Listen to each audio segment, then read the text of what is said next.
So, hey, welcome into Rocked On Detroit Lions. It is Saturday night. Guess who's live? That is me. And apologize about the audio. I had a whole bunch of computer issues. That's why I'm starting late tonight at 8:45 and not 8:30.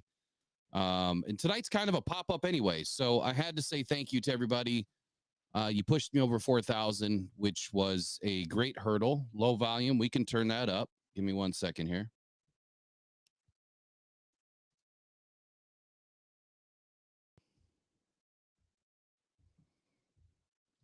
Oh, such is life with technology. All right, you guys still good or no? Can you hear me okay? We'll just turn everything up. All right.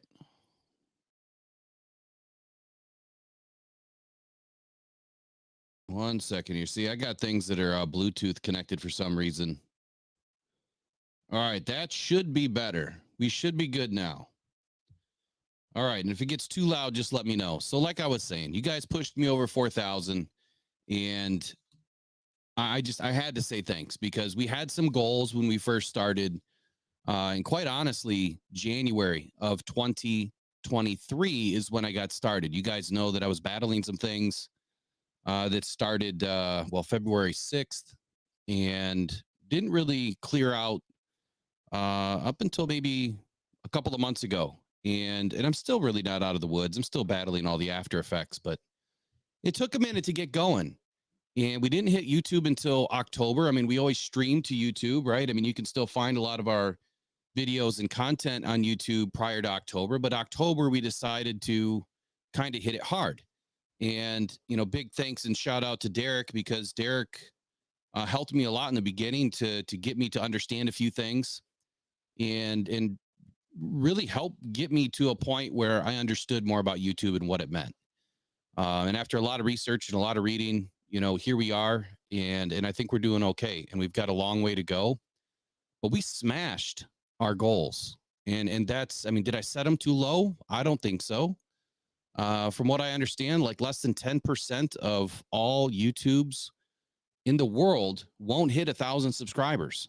And we did that. So my goal was 1,000 in the first year.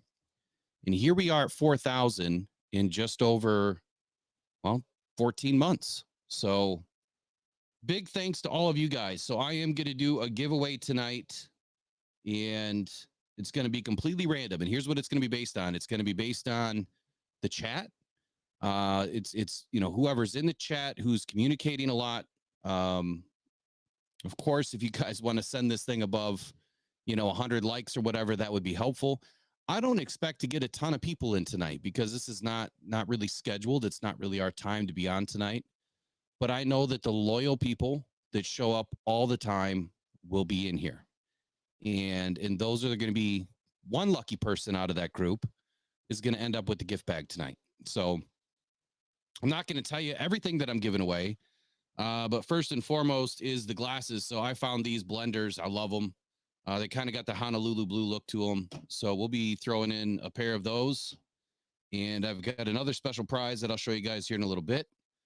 But let's talk about some free agent updates. I don't know if you guys had a chance to see the first video that dropped about an hour and a half ago. And thank you to everybody again on the 4K. Braylon Dennis, Uper Lights, Eric Rintamaki, Steve K. I can't say your name for some reason, but Poppy Lily's dad, that's what I call it. Rich Adams, Donovan Amos. Got a lot of people in tonight. El Torrey is one of the Bruce Morton. There we go. A lot of people in tonight already. I'm surprised.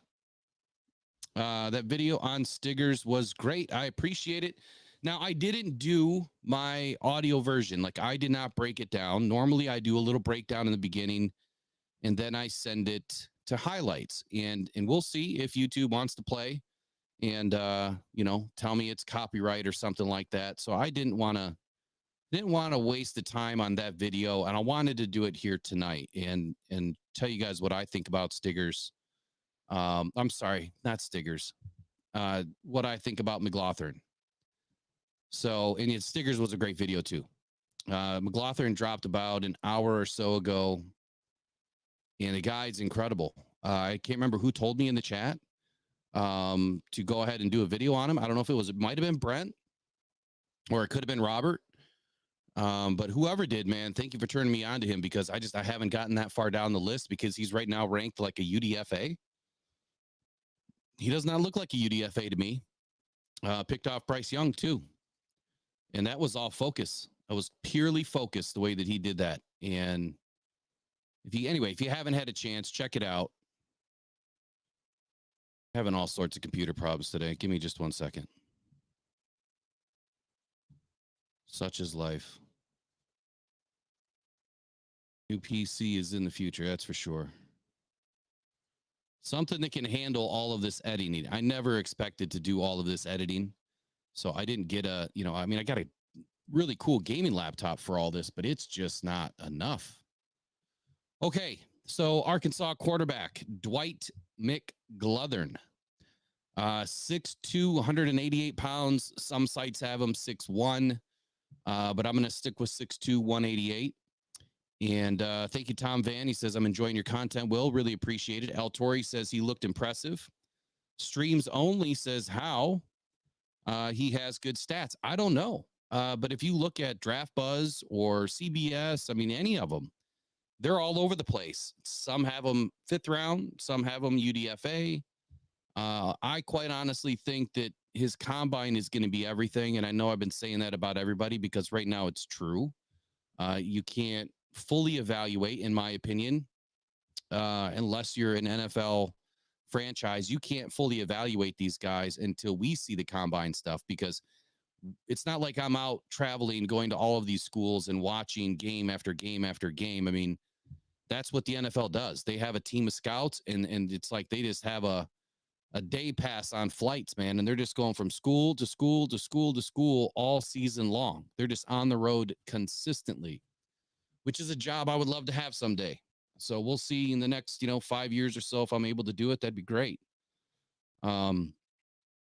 Detroit Grit says he goes in the top third or in the third or top fourth. That's exactly where I have him right now. Ankrum says like button smash. Appreciate it. Detroit Grit says he's a dog. And Steve K says Stiggers played in the Shrine Bowl in my backyard in Frisco, Texas. Love it, man. Did you get a chance to go watch it? Did you go to the Shrine Bowl? I wanted to go this year, but just wasn't in the cards. Eric, did you figure out if you can make it to the combine? I am going for sure, all booked. Right now, I'm planning on Thursday, I think. Probably Thursday only, maybe Friday. We'll see. I've got a lot coming up, a lot going on. I'm definitely got to come down for Thursday, though. So you can plan on me being down there for Thursday. All right, let's talk about Dwight McGlothern, 6'2", 188, Arkansas cornerback. Few highlights about this gentleman. And again, review the tape or the video that I just put out on Dwight. It'll match up to what I'm kind of telling you here. Bronco Nagurski watch list in 2023. Wow, that's insane. McGlothern is ranked 2 out of 852 right now in PFF. I didn't see that. I certainly didn't see that. It must be a slight little change in recent days because he was 260 the last I looked. In 2023, he was a preseason first team All SEC. In 2023, he was a preseason second team All SEC. In 2022, he was second team All SEC. And in 2022, he was third team All SEC, and that was PFF in coaches polls, Athlon coaches polls, and media Phil Steele polls. So it's not like he hasn't been noticed, right? I mean, it's tough to get noticed like that and to be on all of those lists as a breakout athlete. Quick notes on the guy is, I mean, he's a ball hawking corner. I mean, this guy goes up and gets after it. He's very dependable. And what I mean by that is he always seems to be around the ball. He always seems to be in the right spot. I haven't seen, I mean, highlights are highlights for a reason, but I haven't seen where he's like totally out of it. Like he's never really out of the play.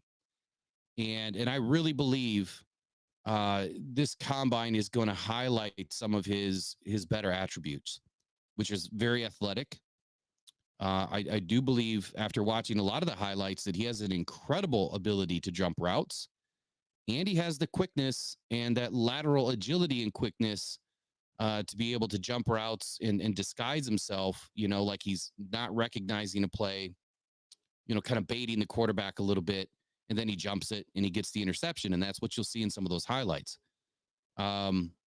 His lateral quickness and agility, though, allow him to kind of, I don't know, play a little bit off, if you will, but yet he's still kind of hip to hip with some of these guys, but he's baiting.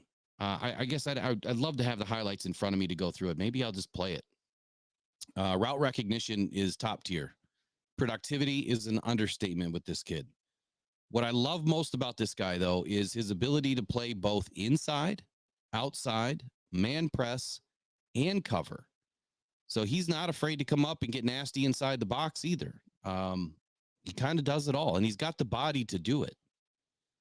So what we're definitely seeing here is these later rounds are starting to shape up for corners that the Lions will have picks to go grab, which is leading me to believe that we're going to target a free agent corner or two. But I'm thinking top tier is where Brad Holmes is probably focusing his energies right now, I would hope, because we do need somebody. And we've been talking about it for a week straight, that corner is a huge need for the Lions right now. He was an LSU transfer, so he played at LSU for 2 seasons. In his sophomore season, he played in 10 games, 6 starts. He had 32 tackles, 6 pass breakups, 1 forced fumble, 1 interception, and a touchdown. The thing that you're going to notice that's consistent about him, and I called him Jack the Ripper in the video, this guy is consistently trying to make turnovers happen on every single play. It's not just a tackle anymore. It's a tackle and a rip. He'll recognize the route. He'll jump it. He'll make contact. He gets his body in perfect alignment, drives the guy back on the ball. And this is a play from the highlights, and then turns him around and rips the ball out. Fumble, picks it up. He has this innate ability to put himself in position to make the play and then create a play. So the play that you'll see in the videos, it was a first down. And he was right there in good position, right? Not a whole lot of yak, but he drove the guy back like 4 yards and then ripped it. So what was a first down, new set of downs for the opposing team, is now a first down going the other way. Those are the kinds of plays that change, the outcome of games. And it's exactly what, our defense really needs. We need more big time plays to change the field, to get off the field, right? I mean, our defense struggled getting off the field this last season, and we need playmakers to help do that. A couple questions here in the chat. Says, let's see. Brent says Dwight will be moving up the board. Will, I believe so too, Brent. I really do. Detroit Grit says hit that like button. That's right. Or no, you said he likes to hit. Well, hit the like button too. How about that? Populin's dad says, what's his 40 time? He's right there at like 4.5, 4.49. That's why I believe the combine is going to be important, because if he's slower than that, that's why he's going to slide. If he has a good 40, and I put this in the video, if he has a good 40, he moves up into the late 3rd, early 4th round. If he has an incredible day overall, possibly just a 3rd round guy. There's a lot of corners, but we've seen it happen to Devon Witherspoon. He was kind of ranked in that, 5th round area in December, and next thing you know, he shot up the board in the last month. And the combine did it for him. Rich Adams says, do you think McGovern is a first-year starter? I guess it depends on what team. Depends on how bad the cornerbacks are. But on the Lions team right now, you've got Cam Sutton, who's going to start for sure. So do I believe that he would be, the starting left corner? No. If it's the only corner that we took and then the rest were really bad, then yeah, I mean, maybe. But at this point, it's a little too early to tell, only because we don't know who's on the roster just yet. And anything can change during the summer. You guys know that as well as I do. Anything can change.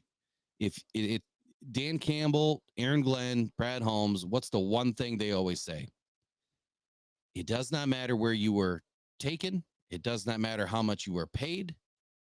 If you play the right way and you earn it, you're going to play on Sunday. So I don't think it really matters where these guys get taken. They just got to go in and show that they can do it. Robert Welch says it's a pick six waiting to happen, and he makes guys miss too. Good eye for where the ball is. Detroit Grit says he will take our 73 or 61. So I would say 73 or 91. I think we have pick 91 too, right? So I would say somewhere between 73 and 91, leaning to 91. The problem is we don't have a pick between 91 and like 167 or something like that. That's too big of a gap. So one of the moves that I'm anticipating Brad Holmes is going to do this draft is move up back into the fourth or up back into the third. So he's not gonna miss out on some of the players that are available. In my opinion, I don't think that he's going to take a chance in missing out, because after the fourth round, it's pretty bleak. I mean, you guys, we've done a couple of PFFs together, and all that will change. All those players, where they're slotted are going to change, but it gets pretty bleak after the fourth round. And for needs, even though he doesn't go, for needs, it's going to be real slim pickings for the Lions after the fourth. My opinion, though, anything will change at the combine. Detroit Grit says he's a 4.46, but it will change at the combine. We'll see. I hope that he can stay at least sub 4.5, 4.49 or better. I think that he moves up without a doubt. McGlothern's man coverage grade is great. Let's talk about his grades here for a moment. I think I already have it in here if I just keep reading through it, but let me pull it up anyway. Good old PFF.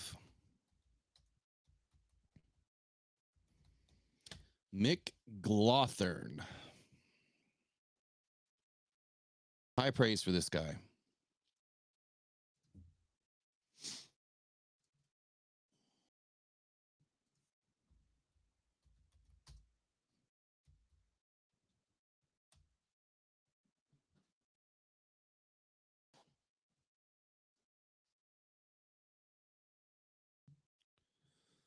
Okay, why is he not showing up?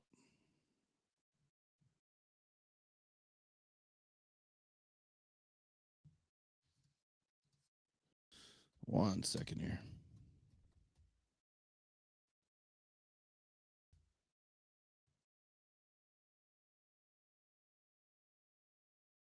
All right, here we go. Wow. So right now he is number 2 in PFF's rankings, overall defense. Let me take a look at something real quick, because let's see, top.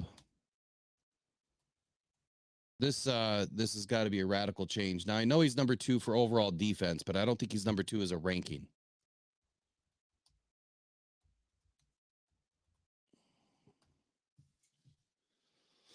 So when we go to positional rankings, you've got Cooper DeJean as number 1, Nate Wiggins number 2, Terry and Arnold number 3, Kool-Aid number 4, Rakestraw number 5,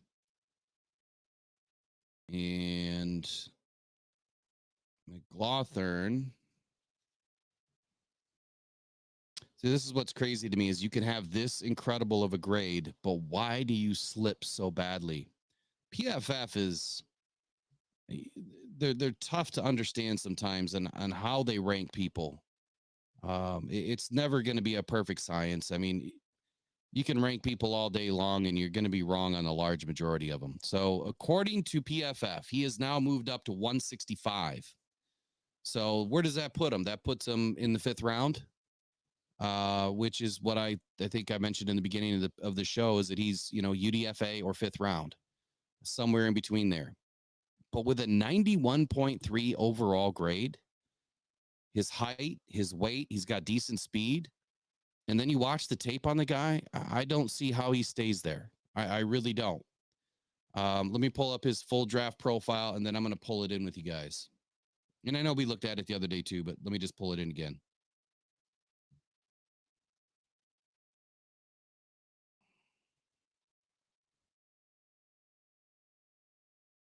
that doesn't look very good. Let me make it a little easier to read, huh?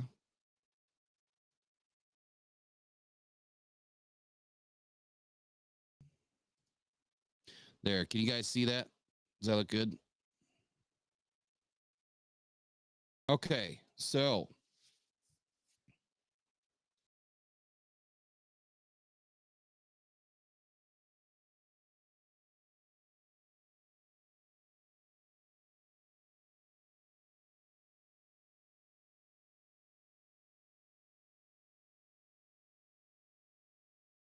now, can you hear me now, Mike P?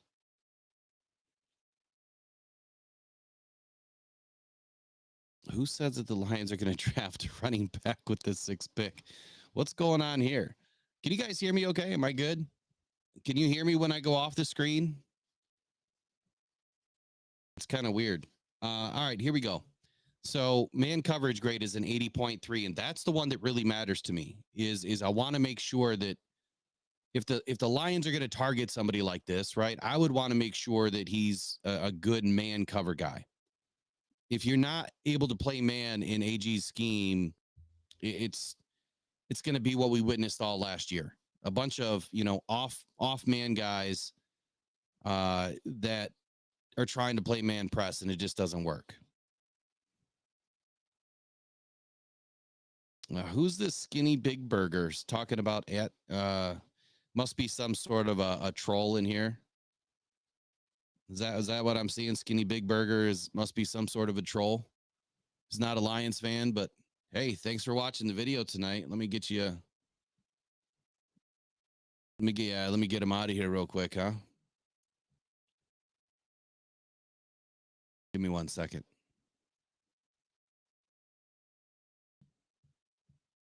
Gotta love the trolls, man.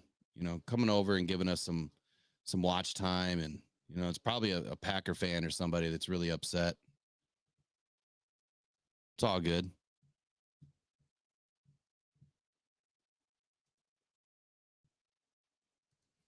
All good. Just give me a second here. This is why you need good moderators. I don't have any moderators yet. I haven't had a need for one.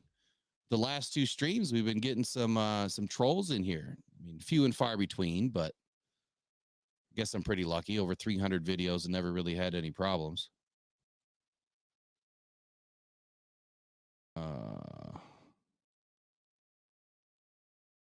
1 second.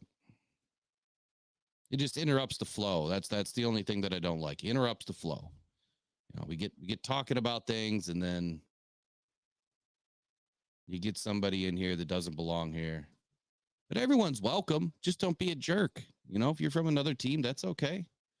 It's not like, we're over here just hating on everybody and being jerks to, other teams or whatever. That's the one thing you'll notice about Lions fans is that's not who we are. I mean, we have our fun throughout the season, but other than that, it's not like we're over here hating on people.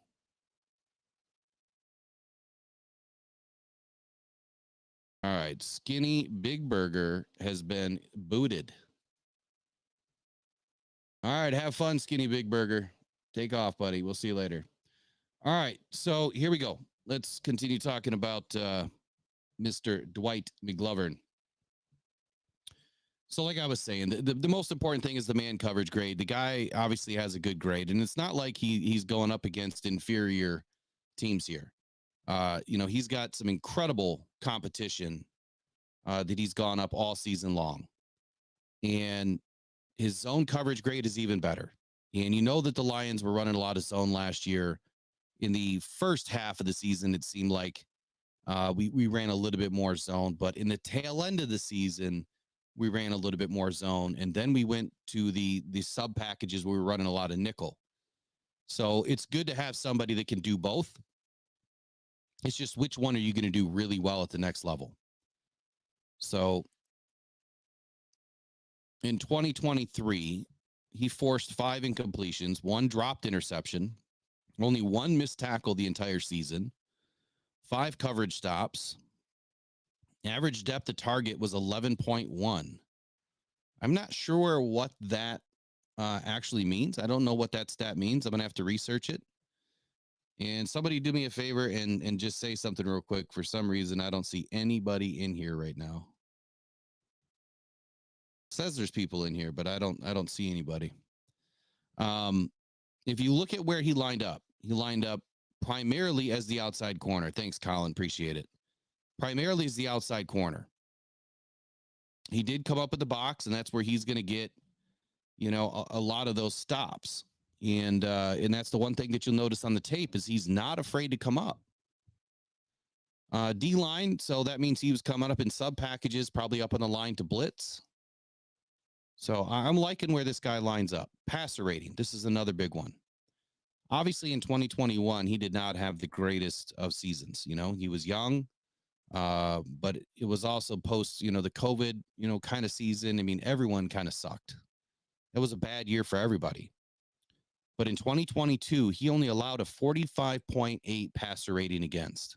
Played in all 13 games, 936 snaps. Coverage snaps, 554. He only allowed 32 balls caught on 66 targets. He allowed 372 yards. Picked off 4 passes. It's a pretty darn good season. And then he doubled it up the next season, but he only played in 9 games. I didn't see any injury history on him. There possibly is some, but I didn't see any injury history on him. So, hey, Sports Talk with Rob, what's happening? And Al Torre, you're spot on, man. He improved every year. I mean, he had a little slight drop off in that passer rating against, but I mean, who's going to argue with a 51.2? The Detroit Lions cornerbacks were averaging like 110. That's terrible. So I like the dude. I really do. And according to them, he's 6'2", 188. The trends and the analysis, the analysis component will fill in after the combine is what we're expecting. So, but anyway, you can see here, he's PFF rank 165. So he is quite far down the list. Production, I just don't understand why he's so far down the list. It's not, like I said, it's not like he, went up against crap opponents.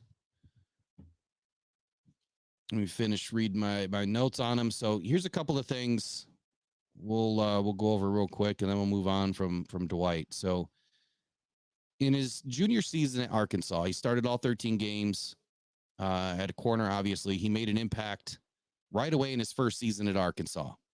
He earned second team all SEC honors from the league's coaches and third team recognition from PFF after leading the team and ranking second in the league with 4 interceptions. He really started his Razorback career with a bang. Picked off his first pass combined with 4 tackles in the season opener versus Cincinnati. Then he went back to back and made it 2 in a row with his second interception versus South Carolina the very next week. And then the next week after that, he logged 1 stop, and then versus Missouri, and then 2 stops versus Texas A&M. And then in the 5th game, he intercepted his 3rd pass. This time picking off none other than Alabama's Bryce Young, and it was in the red zone. In the 6th game, he recorded 3 tackles. He broke up 1 pass against Mississippi State, and then he exploded against BYU, forcing a fumble and made 5 stops. Then in the big game versus Auburn, he was just an animal in this game, all over the field. 7 tackles, broke up a pass in that game. And then against his former team, LSU, he recorded a pair of stops. And then came the Ole Miss game, where this kid made 8 stops to go along with a forced fumble recovery. And you'll see that in the video that I posted a little while ago. So he followed all of that up by breaking up a pair of passes and adding 2 tackles at Missouri, and then decided to set a career high with 10 tackles in the AutoZone Liberty Bowl. And that was a victory over Kansas, and he picked off his 4th interception in that game. I mean, just an incredible season in 2022. And you can see why everybody, started to give this guy some high praise. Let's see here. Robert Welch says Seahawks fan, they captured a win, so they want to chirp. Oh, I see now.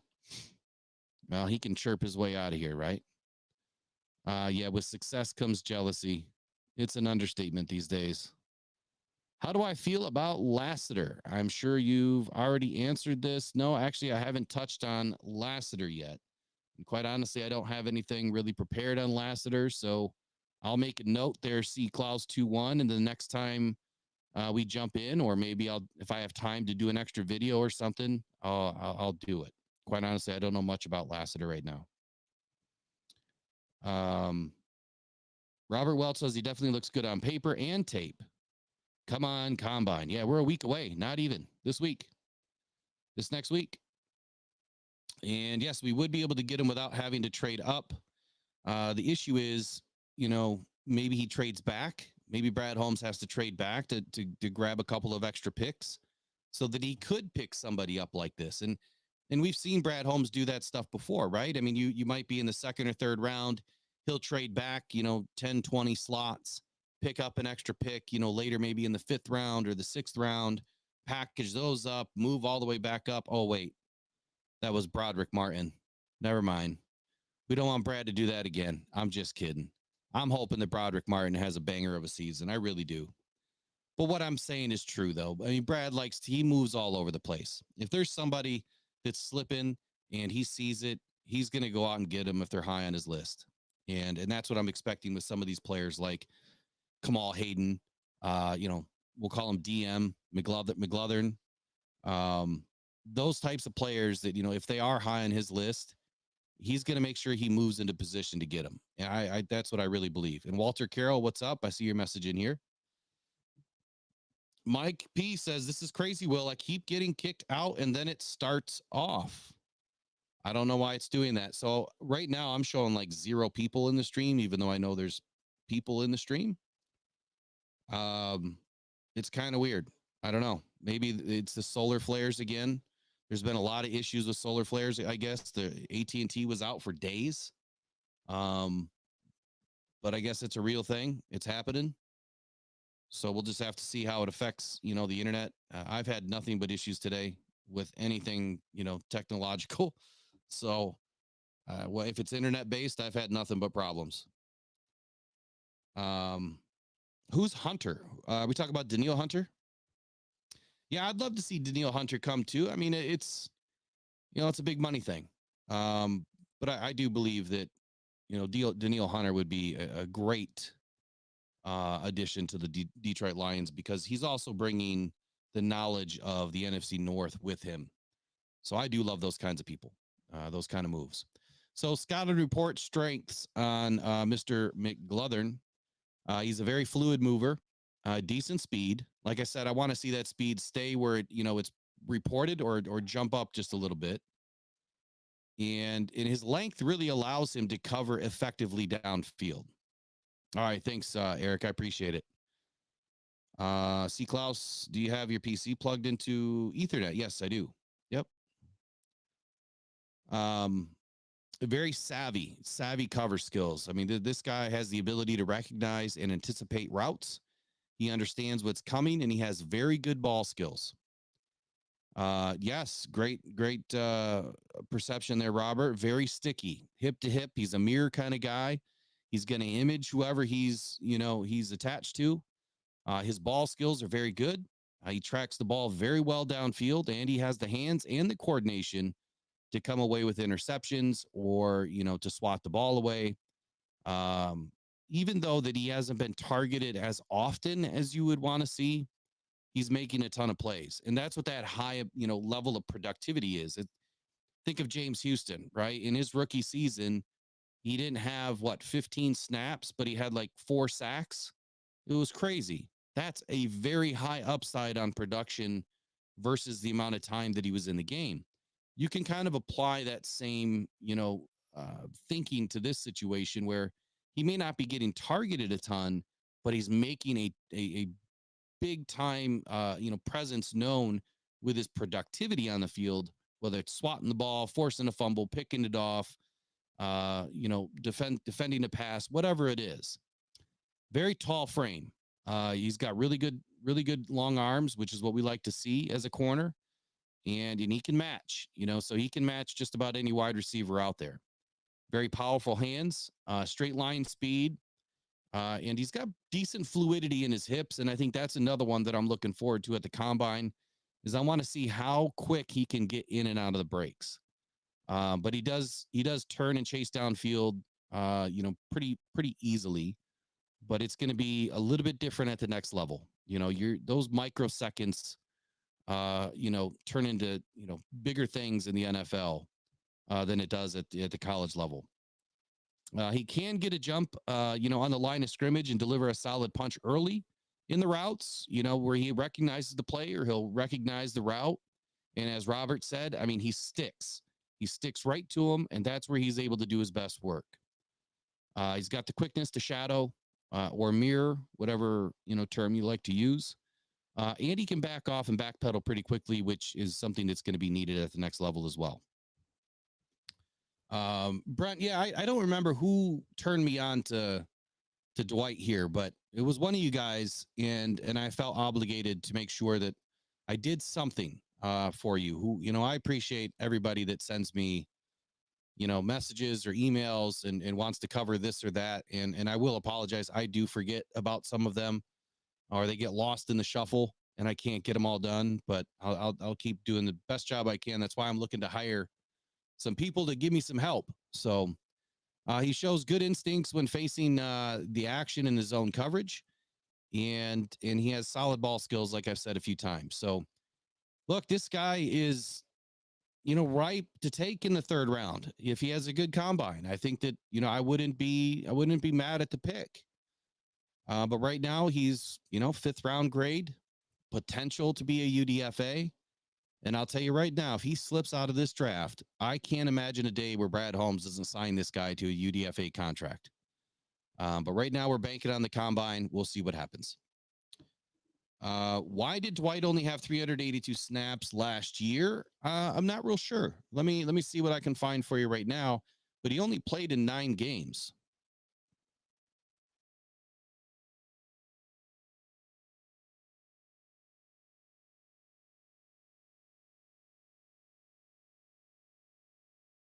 Let me see if I can look at the game by game here.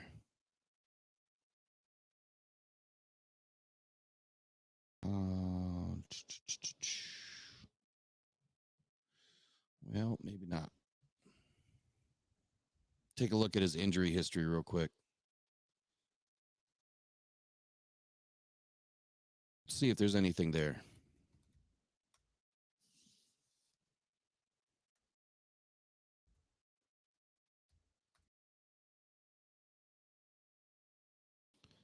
So it looks like in October of 2023, you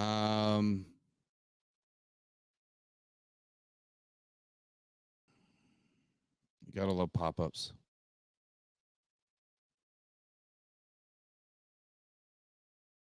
So it looks like he did suffer some sort of an injury. So it looked like maybe he didn't play for a couple of games, in October or just before October. There's an article here on hogsbeat.com talking about the injury report. McGlothern probable, and other key Alabama defensive backs are probable. So he did have some sort of an injury going on. I just don't know exactly what it is. When you don't follow teams like this, it's kind of hard to find all of that information, but I'm sure it will be somewhere here soon, right after the combine. We'll have more information. Mike, I don't know what's happening, my man. Is anybody else having issues with the stream dropping and coming back? I mean, it could be your network too, but I wouldn't put it past being me. I'm not doing anything. I promise you there. All right, so let's move on to some free agent stuff. And we still got rookie Aurora Rowe. His video was almost done with it today, but I had some issues, so I'm probably going to drop it first thing in the morning. And that would make sense too. Poppy and Lily's dad, that would make sense too. I'll probably drop it first thing tomorrow morning. So Mike Danna is one of my big time free agent watch list. He has been for a couple of months. The Chiefs, they've got a big battle at trying to keep, their team together. Uh, if they're trying to sign Chris Jones to a long-term deal, which it's been reported he wants somewhere around 30 million a year or something crazy. Going to be tough to keep him around. So if they do keep him around, though, that means that it's going to be slim pickings for the rest of the Chiefs that are free agents.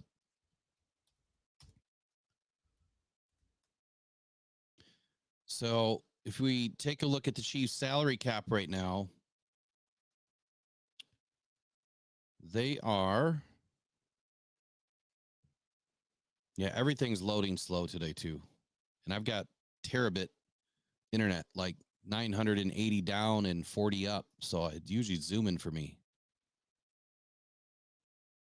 But if you look at the Chiefs, and they only have 18 million right now in cap space. And that's after this huge bump. So they were kind of, tweetering, like 2 million below the cap, or over the cap, I should say. Right now, they have enough money to sign their rookie class. That's about it. And they're going to have to make more money somewhere. I did see that Jones followed the Detroit Lions on Instagram, but I'm going to take a page out of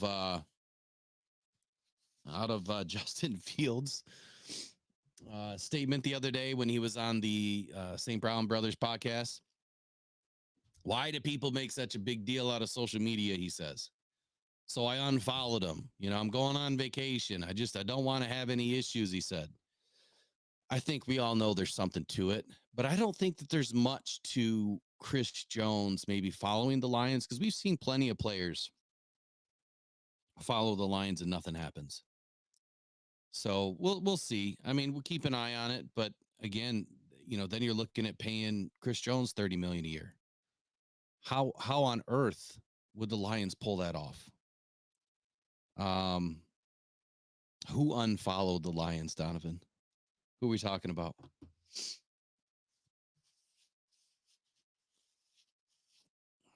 Yeah, I hear you, Donovan. I don't know if he fits. I don't know if he fits the mold. I don't know enough about Chris Jones. I really don't. We'll see what happens. I don't see him leaving the Chiefs either. He wants to three-peat. He's been putting that out. So that's why I'm high on Mike Danna. They're going to have to bend somewhere. They're going to have to give up players somewhere. It's going to be very tough to keep, all of these players in line. And now that the regular season is over, it's time to start figuring out who stays, who goes. So I've kind of, come up with some projections here of what Danna could be looking at. 6'2", 257 pounds. Danna isn't the, size of a typical edge, but that it's almost mirroring, James Houston. The difference is this guy has, he has history, right? He has experience. He's played on winning ball clubs. He's won a couple of Super Bowls. He's been coached very well in the Andy Reid system. I don't believe Andy Reid to be a nonsense kind of guy. I think he's a no nonsense kind of guy. I don't think he wants riffraff on his team. So for that reason, I think that just about anybody, from the Chiefs organization could be a potential good fit. I mean, I really can't think of anybody that stands out that wouldn't be. And to your point earlier, I think that thank you, Steve K, for bringing that to our attention. McGlothern had turf toe. That's why he was out. I did read something like that. I totally forgot about that. Thank you, Steve K. Always got my back. Appreciate it. So, like I was saying, I mean, Danna kind of fits the mold of what James Houston already has been. A little bit lighter, faster, edge guy that can bend. But he also brings all the experience and the intangibles with him. Now, when you compare Danna to somebody like Uchi, which is kind of where I'm going with the contract, And a lot of this information I also pulled down from A to Z Sports as well. It's almost comparable, right? I mean, Dana set record highs in 2023 in pass rush reps, 464. He had 6.5 sacks, 41 pressures. Um, I mean, when you boil everything down, if you were to franchise tag him, no, you're not going to franchise tag Dana. Why would you want to pay him, $20 million when you can probably get him 2 years for $20 million? So, in my opinion, if you're looking to get an edge that has an immediate, impact on this team, and if memory serves me correct, he only played what 60% of the snaps, I think. So you still need another guy, and that's where that AJ Epinesa kind of comes from. Rotational players, guys that are coming off the bench and working in a rotation to keep it fresh. And then you have enough guys that can rotate in and out with Aiden Hutchinson. I mean, without getting too sidetracked, let me be fair to Hutchinson real quick. Do you want Aiden to go in and get 95% of the snaps every game? Absolutely not. And the reason why is because he's going to be gassed. I don't care how great of an athlete you are. He's going to be tired. He will not be, who he can be if he had a little bit of rest in between some plays. So, you lost me when we got rid of the skinny dude, Skinny Burger, whatever his name was. Yeah, I'm not sure, man. Not sure what happened. But I kind of had things reset too for some reason at that same time. I have no idea. But anyway, where I'm going with this is if you bring somebody in like Mike Dana, he's going to give you that 1-2 punch if you bring somebody else in. And then it's also going to give Aiden Hutchinson an opportunity to get some rest too. I'd rather see Aiden get, 85% of the snaps, not 95 or 80% of the snaps. So he's more fresh. He can do more with, when his legs are still good and they don't feel like rubber. And then throughout the season, it's going to reduce injury. It's never good when your top players are having to play so much because you do not have anybody behind them. And that's why for me, it's been, so important to see the depth get built. You build the trenches, you build the depth, and then you start grabbing a few guys that make sense. Quite honestly, I think Brad Holmes has done exactly that. I mean, would I be wrong in that assessment? That I guess when you look at it, he's drafted well. He's focused on trenches. And then this last season, he went out and got a couple of guys. Not all of them worked out, but you build through the trenches. You continue, adding to your depth and bringing guys in that are more depth pieces, low contract guys, saving cap, saving money. So now you can put yourself in a position to go do what you want in free agency, if that's what he's going to do, or sign his own guys and chew up all the cap that way too. I mean, it could happen. Yeah, I agree with you there, Robert. Hutch is on full throttle just a little bit too often. We do have to get him someone. We do. We have to get a rotational piece or two or three. We're going to lose a lot of guys this year, it looks like. And I don't think guys that we're, extremely sad to see go, like Charles Harris, Benito Jones. I mean, Bohana's already gone. Bohana, I actually kind of like Bohana. We don't know what we got in Broderick Martin. We know what we have in Ali McNeil if he can come back and, be the same player. John Kaminsky, and quite honestly, is one of the most intelligent defensive ends in the game. And I would love to see him stick around. I know I think he's got one more season under contract, but there's been, quite a few people calling for his head and cutting him this offseason. I just don't see the value in that. I'm not saying that Brad Holmes wouldn't do it, but I just don't see the value in it. I think that he's too valuable. Streams only says I would take Huff and AJ. So yeah, Bryce Huff is a good option. Really is. So Mike Dana, franchise tag, not going to happen. I really think that you could probably get him on a two-year deal under 20 million. Maybe his first year cap hits around 6 million or so. And that's not crazy expensive, especially for the type of player that he is. Let me pull up his PFF grades real quick. You know, and some of these guys probably won't have, you know, the greatest grades. But it's what they do together collectively that, you know, will lend to a better product on the field.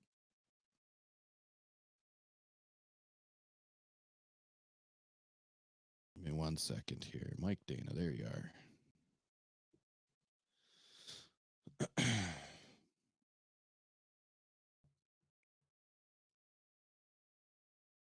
All right, make sure you guys can see that. All right, Mike Danna, 6'2", 257, former Michigan Wolverine, drafted in 2020, round 5, selection 177. So, you know, earlier we were talking about 5th round guys and it's slim pickings, you know, later on in the draft, and it is.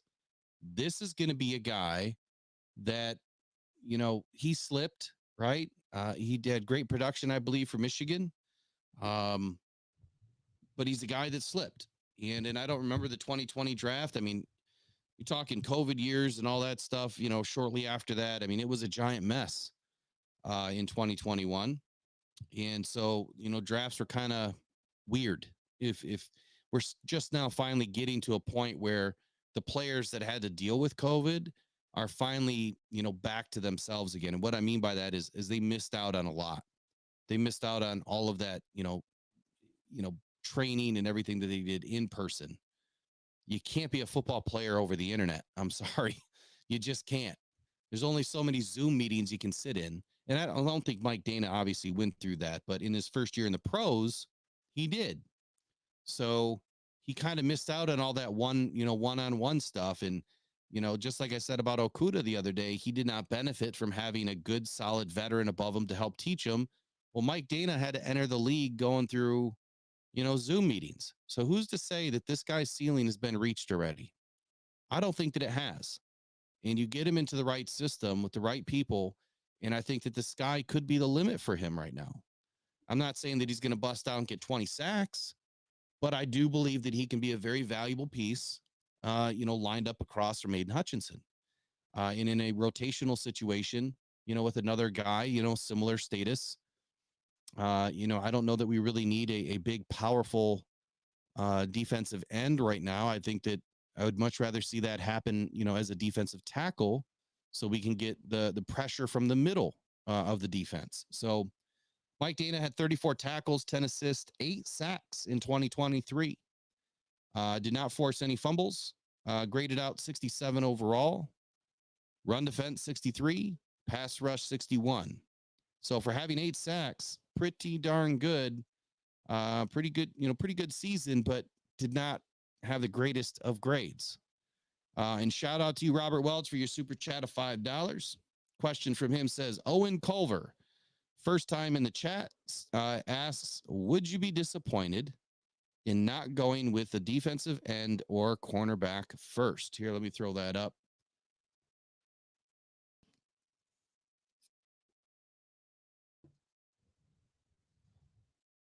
All right, there we go.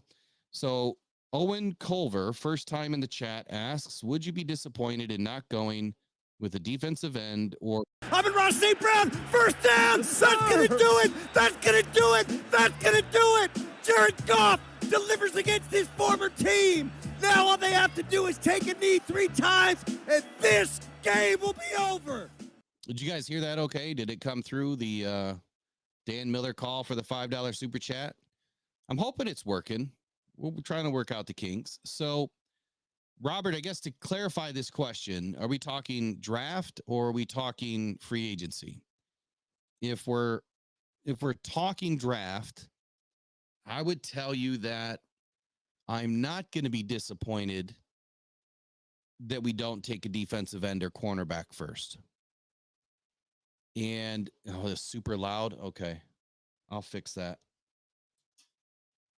There we go. Let me turn that down a little bit. Sorry. Probably just woke up all, you know, everyone in your house. I apologize. So no, I'm not going to be disappointed. And the reason why is because we need to build the trenches, right? So there's offensive linemen that are, you know, perfect to be taken right there at 29. And beyond that, I mean, you have a safety. I mean, who's to say that we wouldn't take a safety? I know it's kind of in the same line as cornerback, but at the same time, defensive tackle to me is a position that is screaming at everybody that we need. We need a defensive tackle. Ali McNeil is good. And I know he had a pretty darn good season. But was he elite, like by elite measurables? No. In my opinion, he wasn't. Gradings be damned, right? PFF be damned. Was he elite? Now he's a great run stopper. He did great. He did great against the run. He got a few sacks. He battled his way back. I know he missed 4 games or whatever it was. But my question is, when are we going to see that Ndamukong Suh type player back on this team? Someone that is so dominant that no matter where he lines up, you have to worry about him, because that's what I'm looking for. I said the same thing about, I'm not picking on Aiden, but, the Myles Garretts of the league. They're completely dominant. And no matter who they line up against, they're going to have a good game for the most part. I think it's up to them to have a bad game. I don't think it's up to the opponent to make them have a bad game, because they're that good.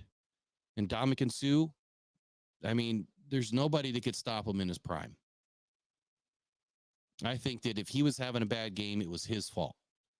So I just want to see, bring Suh out of retirement. I was waiting to see that happen last year, but something told me it wasn't going to happen, and it didn't. But we could have used him. I just want to see a defensive tackle back on this team that, has the prototypical size and strength and ability to really push the pocket, because once you start to collapse the pocket from the inside, that's when the game starts to change. The outside opens up the middle. So if you're rushing from the outside all the time, it kind of opens up the middle of the field. And we've seen that, quite often. So Ali McNeil is only 6'2". He weighs 315 pounds. He's got 32 3/4 inch arms, 9.5 inch hands. And, real quick, if I were to pull up my my draft guide that I put together when I compared all of the top 20 defensive tackles in the league, the number was like 6'3.5", 33 1/8 inch arms, or 33 1/4 inch arms, like 9 3/4 to 10 inch hands. And, 305 was, right about the minimum, where they wanted to be, 295 to 305, somewhere in that range.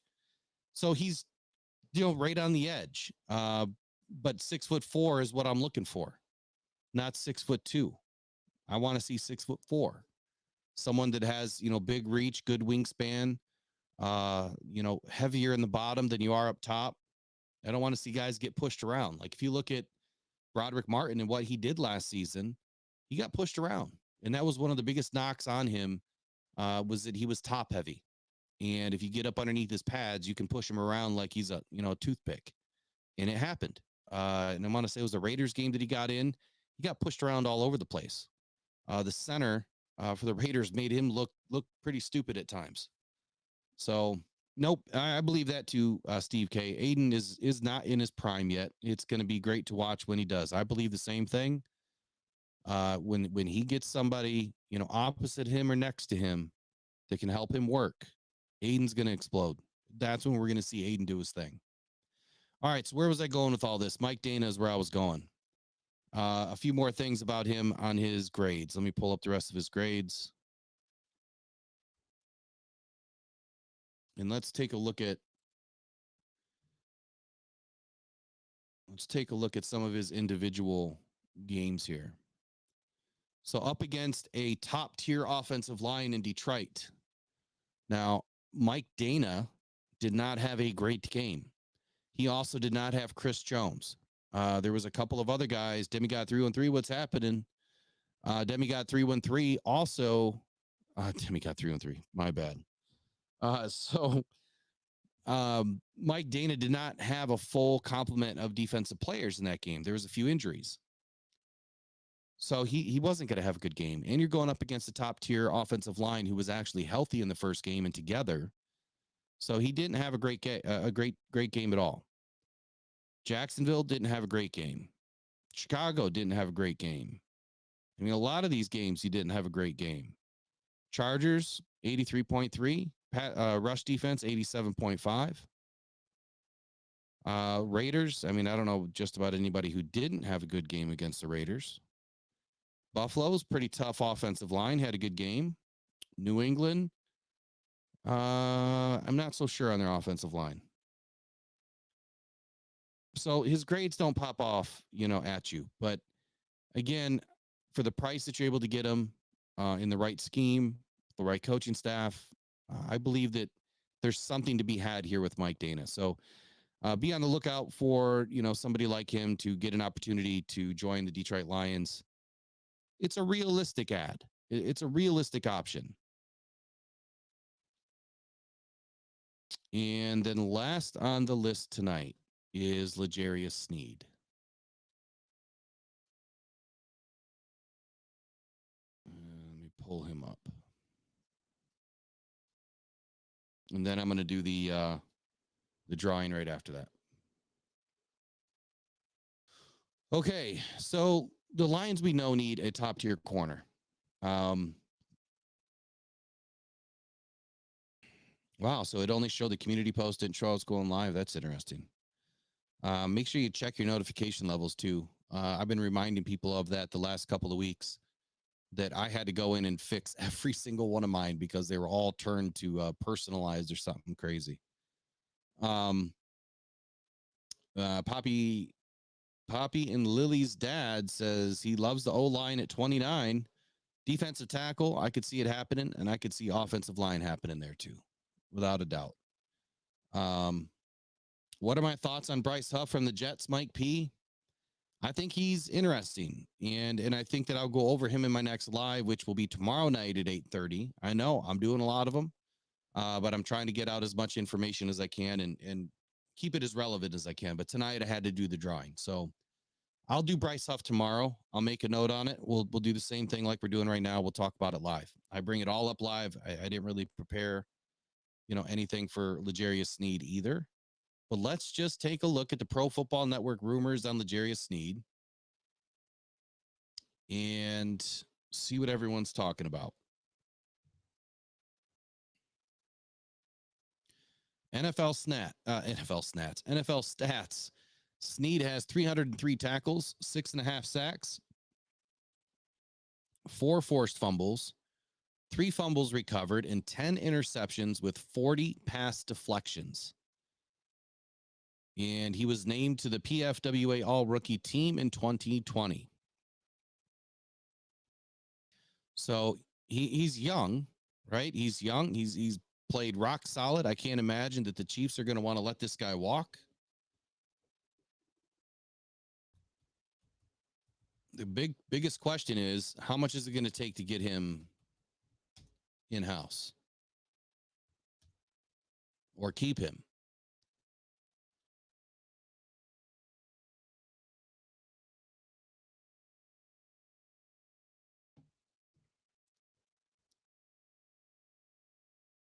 All right. So again, by ways of AZ Sports, obviously the franchise tag is not going to be much of an option for L'Jarius Sneed. But right now they're projecting a 4-year, $64 million contract, $16 million a year on average, $35 million guaranteed. So just over 55% guaranteed. That's not a bad deal.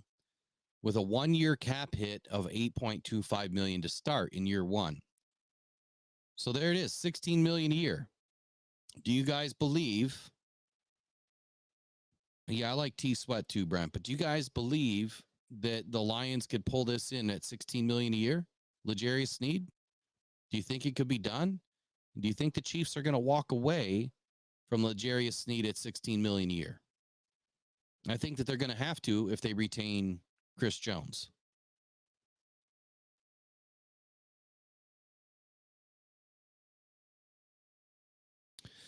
That is a great question, Demigod313, because we've kind of gone back and forth a little bit.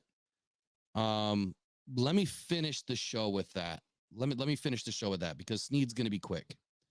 Um, so here's my thoughts on Sneed. Overall, I mean, he was a 4th-round draft pick. He's a quickly, ascended to the number 1 corner or a number 1 corner in the league. Very, very talented. Over the past 3 years, he's maintained a yards per coverage snap of less than 1, which compares favorably to both Carlton Davis and J.C. Jackson prior to their recent contract signings. Again, this is all per AZ Sports. Davis and Jackson both signed contracts north of $14.5 million per year. So I think that the number's right. I think that 16 million, is probably going to be the going rate for this guy. I do believe, again, if memory serves me, the franchise tag is right around 18.4 or something like that for corners. So I don't see him using a franchise tag unless, they're willing to overspend, a couple $1 million to not have to fork out a giant deal. But then that's the question. Is Sneed going to play on a franchise tag, or is he going to hold out? I don't have that answer. I don't know Sneed well enough, but based on, the things that I've read, Sneed's a pretty good dude. Definitely a good locker room guy. I don't know much about his character other than that, but I want to take a look at his PFF stats real quick, and then we'll move on. At the end of the day, the Lions need a number 1 corner. And if it's not Sneed, it's going to be Fuller. And if it's not Fuller, hopefully it's Jalen Johnson. And if it's none of those 3, Justin Blackmon's about the last person you have, to even bring in, who's really not even a number 1, in my opinion. But he's better than what we have. So I think between those 4, if Brad Holmes makes a run at any one of those 4, it would be a great upgrade. And that's going to fall back on that last question by Demigod 313 that I'm going to answer here in just a moment.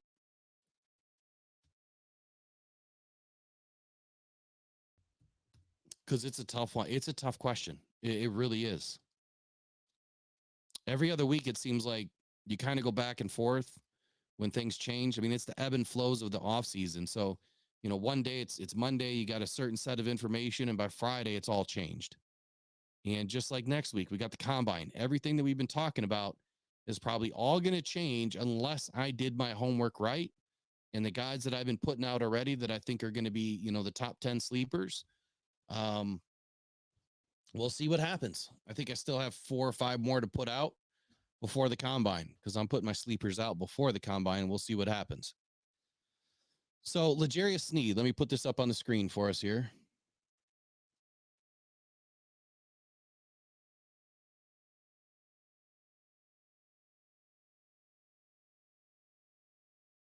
All right, so 65 solo tackles, tied for 8th. 2 interceptions, so pretty light in the pick department. 81 targets, which was top 23 in the league. Only 42 receptions allowed. So, that's not terrible. What is that? About a 50% completion rate, roughly, right? Overall, he ranked to 71.1. Run defense, 70.7. We know one thing about Brad Holmes and Dan Campbell is all the guys that they brought in last year all graded out really high in the run defense department. They focused on that. And I think that they're going to continue that trend by focusing on the run defense, but finding guys that can cover. Pass rush, I'm not really worried about. But the only thing that I do think about with the pass rush is, are they able to cover during a pass rushing down? When we're blitzing, can they cover? Because you're on an island at that point. Coverage grade 71.9. So he's better than par across, across the board. He's got pretty good attributes. 600 coverage snaps last year, 373 run defense snaps. And we know how critical his play was in the Super Bowl. I mean, because of this guy, I believe that the Chiefs won that game, to be honest with you. The guy played lights out. Passer rating allowed. This is the big one for me. 55.9. That's what we like to see. So I don't think I need to go much further, on L'Jarius Sneed. I mean, we know who he is. He's going to command a bag. He's going to get paid. He is somebody that is a plug and play day one. He'll be your number one corner. And I think between him and Cam Sutton, that is going to be one heck of a scary defense if Brad Holmes pulls it off. At the end of the day, as long as Brad Holmes finds a top tier corner or even a secondary market guy that ends up being really good, I'm okay with that.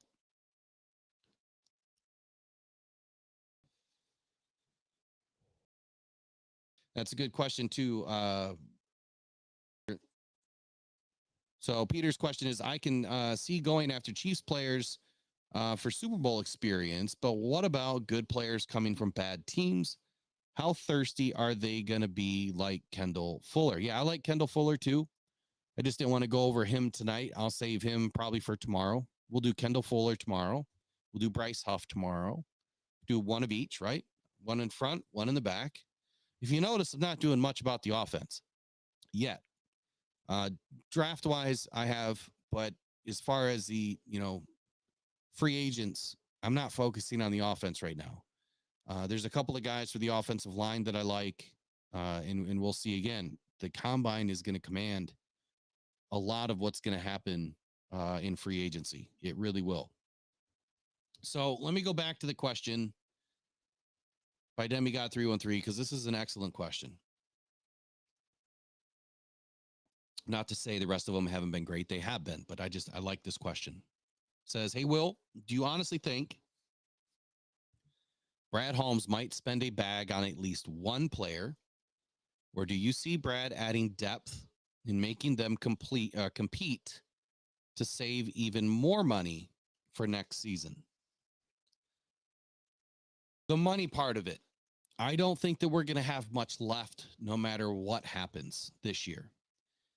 I think that Brad is the type of GM, if we've noticed anything by last season, either A, he's going to find a way to recoup some of the money that he's spent and kind of refill the kitty, so to speak. Last year, we spent like 25 million in free agency, and then like 2 weeks later or a week later, he replenished it by renegotiating Aquara and Vaitai. So he replenished the cap. He added like 20 million back into it. But when it comes to spending money, the Lions have a nice pad right now. They really do. And you can only carry over so much money into the next season. And you do have to let the NFL know, and forgive me, but I forget the time when you have to let the NFL know as a franchise, hey, I'm expecting to carry X amount of dollars into 2025. So it's not going to be spent this year. And you can do that. But there's certain rules that surround it. So for that reason, I don't believe that there's going to be a ton of free floating money sitting around. I think it's going to be, pretty slim by the end of the season, meaning very well spent. To answer the rest of that question, do I believe he's going to bring in one player or adding depth and making them compete? So I'll answer it two ways. Number one, my hope would be that we get one shiny new toy that will compete, right? That will be a dog, that will help address the defense. And I don't care if it's a defensive tackle, a defensive end, or a cornerback. I'm just much more interested in a cornerback than I am anything else on the open market at this time, because of how much it's going to cost to sign a top tier defensive end or a defensive tackle. I just believe it's too much for what you're getting. I believe that you can replicate production by bringing in the right depth. So for the biggest answer to this question, I think that Brad is going to target depth. And what I mean by that is second tier guys.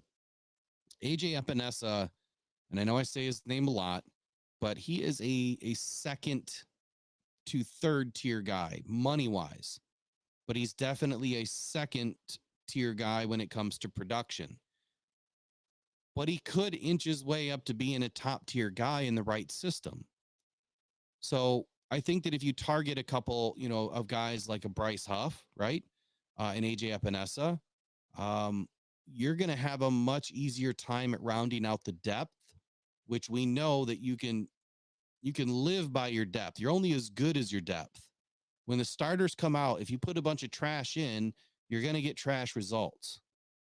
And I think that Brad Holmes is trying to develop the core through the draft, the depth through free agency, and the draft. And I think that this is the last draft that we're going to see that Brad Holmes needed to address both sides, which is depth and starters. And we're going to get a little bit of each. So I hope I answered the question. Now, the fan in me wants, that shiny new Maserati, right?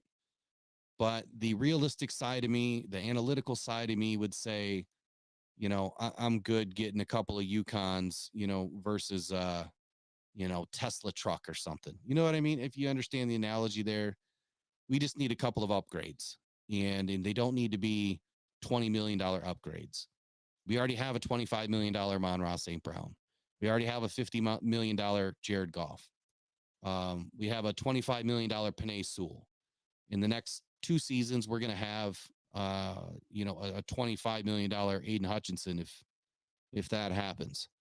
Ali McNeil is probably going to be a $22 million guy. At least right now he is. So we've got all of these pieces that need to be signed. Or maybe they don't be. Maybe Brad Holmes decides to play the roster roulette game, fill the funnel, and when these guys come up for big contract extensions, it's like, look, we're trying to win the Super Bowl. We're not trying to pay through our nose just to have a few guys around. Because for one contract that size, you can bring in three top mid-tier guys and probably get the same production. Quick analogy is this. If AJ Epinesa can get you 8 sacks, and let's just go with the name Bryce Huff. If Bryce Huff can give you 8 sacks. Now, I don't know Bryce Huff's, contract value off the top of my head. I guess I better type it in. Real quick here. So he signed a 3-year. No, this can't be right. Okay, so 9.2 million. So we'll just go with the number 9 million. So if you got Bryce Huff for 9 million and you got AJ Epinesa, let's say 7 million, and you brought in a Mike Danna at 10 million. So together, you've got $26 million roughly per year spent on 3 really good guys. And it covers 2 positions. And if you get 8 sacks out of, Huff and Epinesa and 6 sacks out of Danna, who are you going to argue with, getting 22 extra sacks in a year? Because we didn't get that many from anybody combined, on the defensive front this year. So that's how I look at it. And that's why I think that building, the depth is the most important. All right. So, all right. Demigod says, okay, now I might piss you off with this, but are you okay with giving Goff a bag if he doesn't help get them back to the NFC Championship again if the defense plays 10 times better last season? No, you're not going to make me mad. I mean, look, there's a lot of things that would have to go wrong, I think, with Goff to, feel like it was a bad deal. But there's a lot that has to go right from everybody to get back to the NFC title game. It's not just Goff. If Goff has an average year that he's had, even counting 2021, if he even has an average year next year, he's worth it. Totally worth it. He doesn't need to go throw for 4,800 yards in 40 touchdowns and only throw 10 picks next season to be worth what he's about to get paid. I think if you look at the bottom, of the barrel, you're going to find much worse stats getting higher paid. A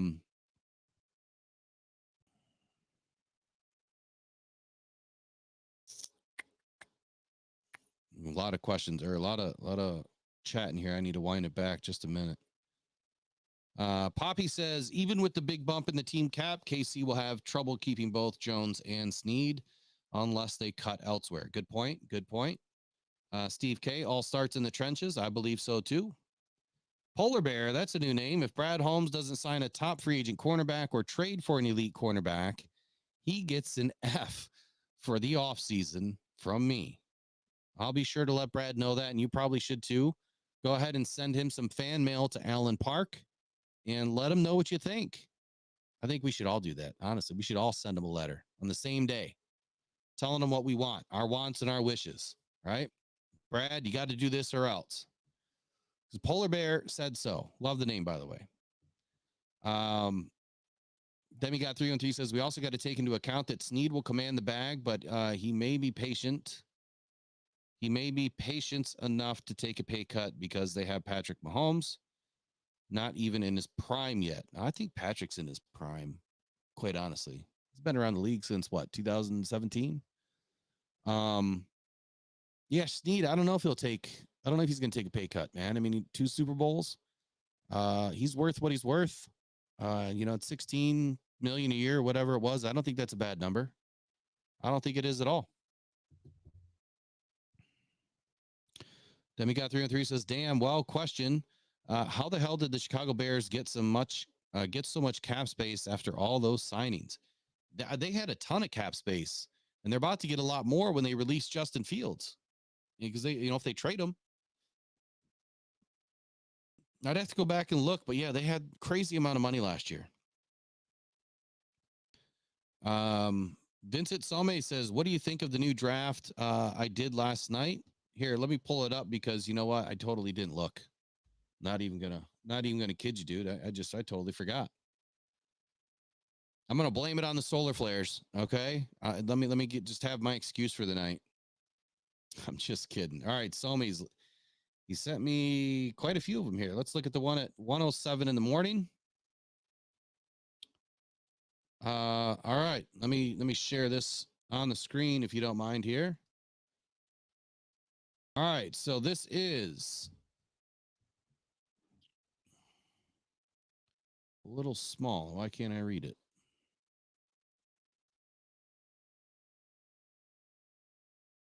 All right. Doesn't look terrible. All right. So you did a first round trade and you traded back 1 spot. And did you force that trade to take 61? Oh no, you moved up to 30 and gave away 61 in a round 2 in 2025. You took Rakestraw in the first round, Zach Frazier in the first round.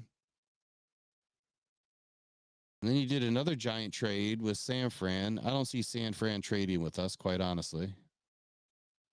Darius Robinson, good pick. Trevonde Sweat, good pick. Mason McCormick, good pick.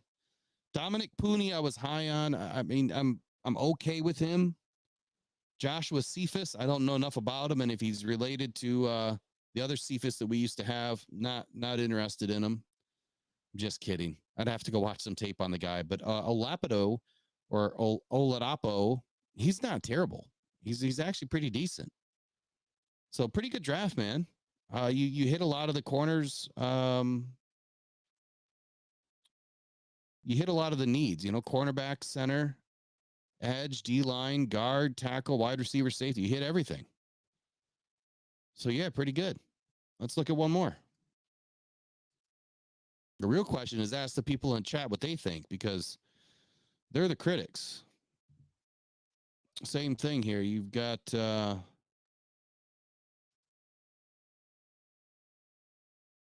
big trade in the beginning. Jared Verse, Nate Wiggins.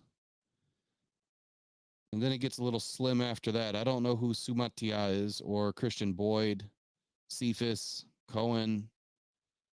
So I'd say your first one was your best one so far. All right, so that's it for tonight. Let's do the drawing. We've got to look at the chat here. I've got to open up YouTube Studio real quick. Give me 1 second.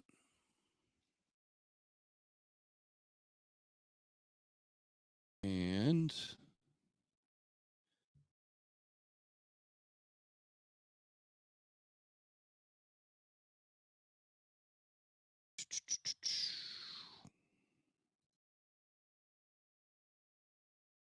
All right.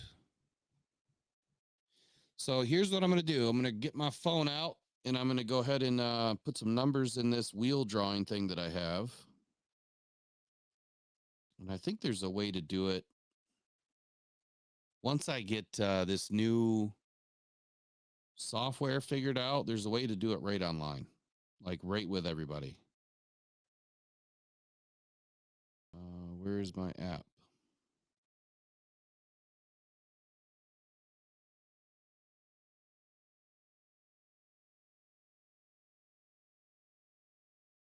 All right, a randomizer. 1 second.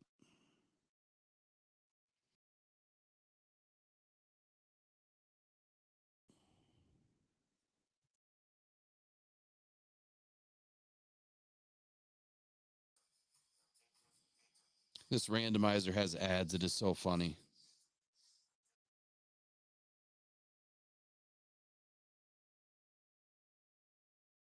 All right, so we have how many people in the chat right now? How many people are in? Can you guys give me a number?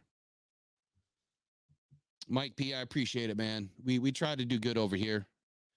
You know what? Truly off the cuff means truly off the cuff. So a lot of these podcasts, they are not prepared. Like I don't do a ton of work for some of these. Some I do. Like when I really want to get some points across, I do a lot of work and pull all the stats and information in and we talk about it. Like the story that I did last night. I mean, that was a lot of work, but it was a great story too. That kid, I'm super impressed by him. All right, so we've got 48 in right now. So what I'm going to do is this. I'm going to do 1 through 55, and let's just hope we don't get a number higher than 50. But just in case some people jump in, we're going to close it at 10:15 right now. So whoever's in now is in. And the way that this is going to work is I'm going to spin it, and then I'm going to go back through the live chat replay, and whatever number pops up on this randomizer, whatever number chat there is, that's who's going to win. As long as it's not that one troll guy. I think I booted him out. I think his messages went too, but that's how it'll work. So no duplicates. And so it should be 1 through 55. I'm going to hold my phone up. Hopefully you guys can see it. Actually, I'm going to wait until it shows up here.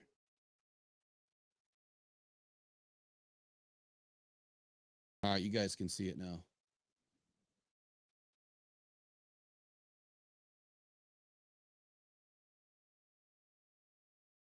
Number 1. That is terrible. That is terrible. Number 1. I'm not saying terrible because I don't know who it is, but I mean, wow. So who put the first comment in tonight? That's insane. We didn't even get like a middle number or anything. But congratulations to number 1, whoever you are. I'm about to find out. Who's number 1 in the chat? And it's based on the YouTube chat, by the way. That's incredible.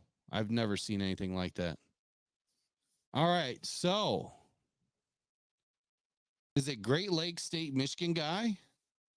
Is that the first one? Is that the first chat? Can you guys see it?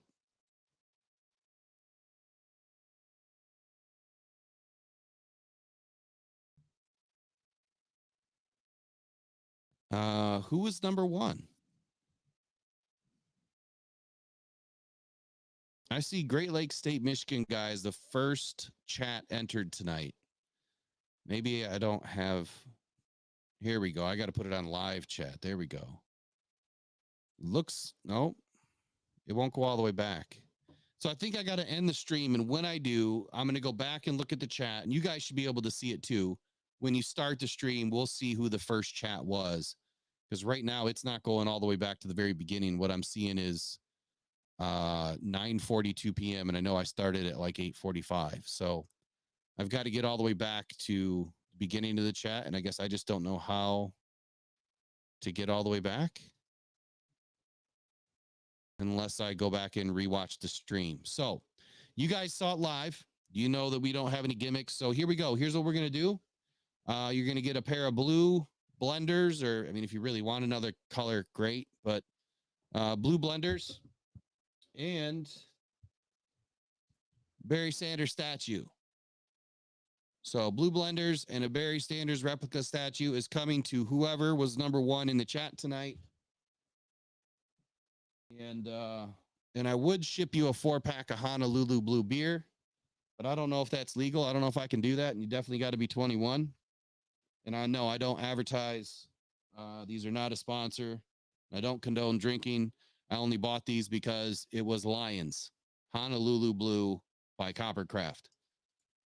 Local brewery, I think in Holland or somebody made it.